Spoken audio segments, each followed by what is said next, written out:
were founding members of this parish, was born into a large Sicilian American family in 1955.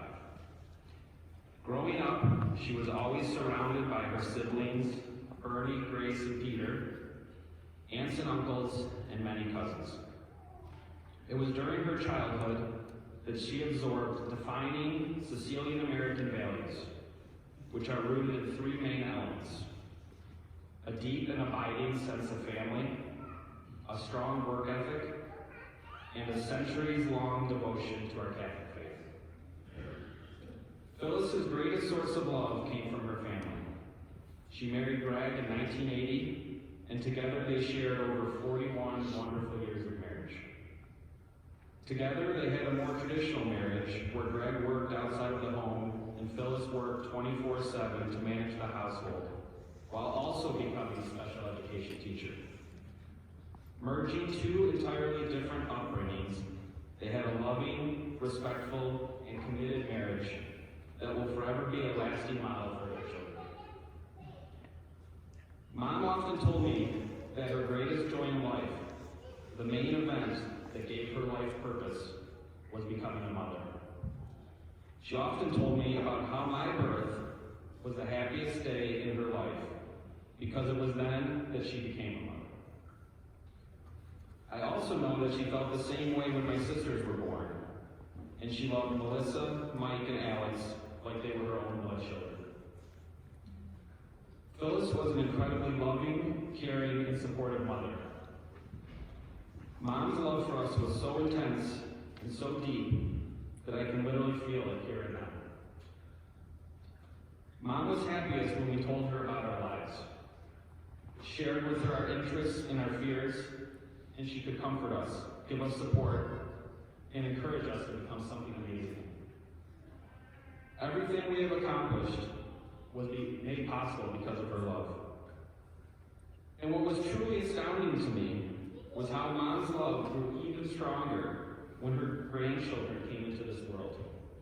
Mom was blessed with 8 grandchildren, all currently 8 years old and younger. Even when she was very sick, Mom absorbed herself in their presence, sharing their joy, their accomplishments, and their time together, especially reading books. Affectionately called Mimi, the grandchildren are truly blessed to have been loved by her, and they will never forget her. Phyllis also loved her extended family deeply. In later years that I remember more clearly, she was a devoted caretaker, advice giver, and prayerful matriarch of the family. She exhibited deep love for her siblings and their spouses, nieces and nephews, and great nieces and nephews on a daily basis. She helped care for her aging parents, Peter and Connie, as well as her late aunts, Katie and Carrie. She spoke fondly of her love for her uncles, Ray and Tom, who are with us today in their mid-90s. And what may seem rare in this world, she loved her in-laws, Betty, Greg's mom, and Nancy and Carol, Greg's sisters, and their spouses, as if they were her own blood family. She took great pride in having a large family, all in-laws included. Phyllis's love for others extended deeply into her community, where she worked tirelessly to benefit the lives of many around her. Phyllis was a pillar of this community, willing to be involved in any way needed, and our community is experiencing a significant loss with her passing. Having lived in Grosse Pointe her whole life, her friendships and her impact extend generations. Many of you here today are her friends, parents of her former students, and former teaching colleagues who have all been touched by her life. Phyllis was deeply connected to the STAR community and to the St. John Hospital community. She dedicated many years of her life to supporting those institutions through her time, talent, and philanthropy. And she found great joy in the many friendships she developed as a result.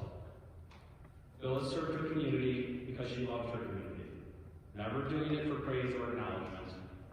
While it was never her intention to leave a legacy, Phyllis's legacy will live on through her passions of supporting Catholic education and for ending human trafficking. Phyllis and Greg founded the Damaris Family Endowed Fund Against Human Trafficking at St. John Hospital and supported scholarships at DSL, Regina, Wayne State, and many other philanthropic causes and board leadership, too numerous to list today. Phyllis devoted many years of her life to being an educator, an incredibly selfless profession. She first taught special education at Queen of Peace, and then she substitute taught here at Star. Her greatest legacy was founding the Enrichment Center here at Star, where she changed the lives of countless students. This is no exaggeration. Over the last few weeks, we have experienced an outpouring of support from the Star community. One particular text message from one of her former students tells it better than I ever could. It read, "I wouldn't be the man I am today if it wasn't for your mother. I'm not just saying that, I mean it. Your mother has a genuinely remarkable legacy. Your mom believed in me during a period of my life when I was desperate for encouragement. Her investment in my well-being has never been lost on me. I'm in the middle of a massive undertaking, something that would never have been possible had it not been for your mom." If you asked Phyllis about how all of her achievements and love for family and community were possible, she would tell you that it was because of her Catholic faith, particularly her devotion to Mary. Phyllis lived with great joy as a Catholic mother, and she venerated Mary, Mother of Jesus. Even during her darkest days battling cancer, Phyllis continuously turned her intercessions to Mary, not for herself, but selflessly for her family and friends. Watching helplessly as a loved one fights cancer or any other terminal illness is a traumatic experience that leaves deep scars that will never be fully healed. But Phyllis would tell you that Catholics are able to make sense of suffering because suffering has value. Jesus' suffering restored our relationship with God and brought salvation to the world. Mary shared in his suffering as his mother. Phyllis's final lesson to all of us is that her suffering has value, united to Jesus and Mary's suffering. We are all experiencing suffering now, and we will all experience more in the future. So remember Phyllis's lesson through her own suffering and offer your suffering up to God. Because you are here today, Phyllis touched your life in a special way. Phyllis was a leader of action, so let the celebration of her life be your call to action, rooted in those Sicilian American values. 1. Deepen your love for your family. Tell your family members you love them. Show them support and encouragement. If you have differences, patch them up. 2. Work hard to improve your community. Share your time, talents, and treasures with your parish, your schools, and your neighbors.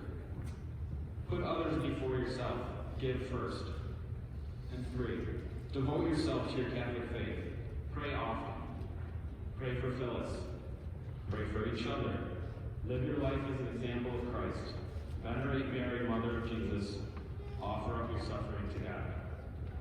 These actions by each of us will be Phyllis's lasting legacy, and we will carry her with us every day. Truly blessed to have had her in our life, and never forgetting everything that she did for us.